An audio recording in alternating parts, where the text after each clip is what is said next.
सावन तो बन के कांवरिया, चल शिव की नगरिया की कांधे कांवर डाल के।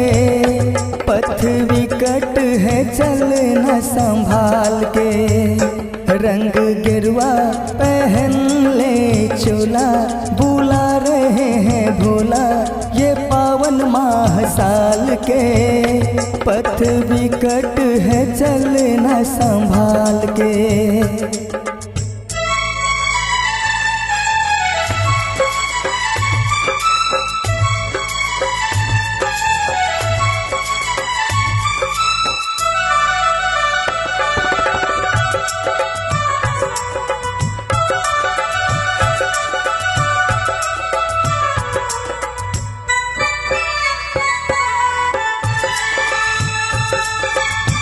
कोने कोने से लोग देवघर है आते, कोने कोने से लोग देवघर है आते।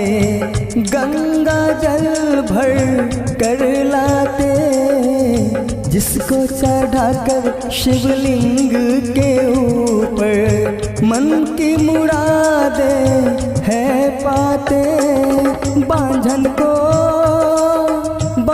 को संतान है मिलता, काया कोढ़ी पाता मिले शक्ति जो कर ले भक्ति, आकर ले भक्ति तू शिव महाकाल के।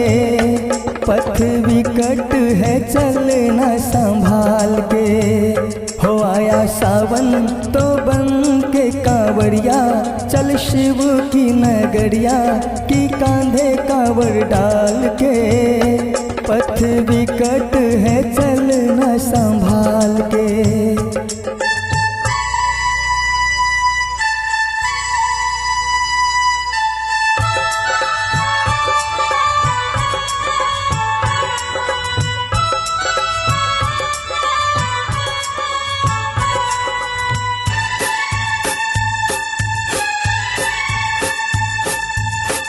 कोई भंग कोई गाजा चढ़ाकर, कोई भंग कोई गाजा चढ़ाकर मस्ती में है झूमे लो।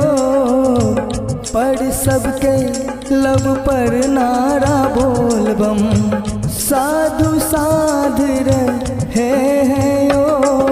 सबकी संजय सबकी सरवन एक ही मनसा, जल अपना चढ़ जाए फीकर जैसे किसी को न लगता, किसी को न लगता जगत के जंजाल के।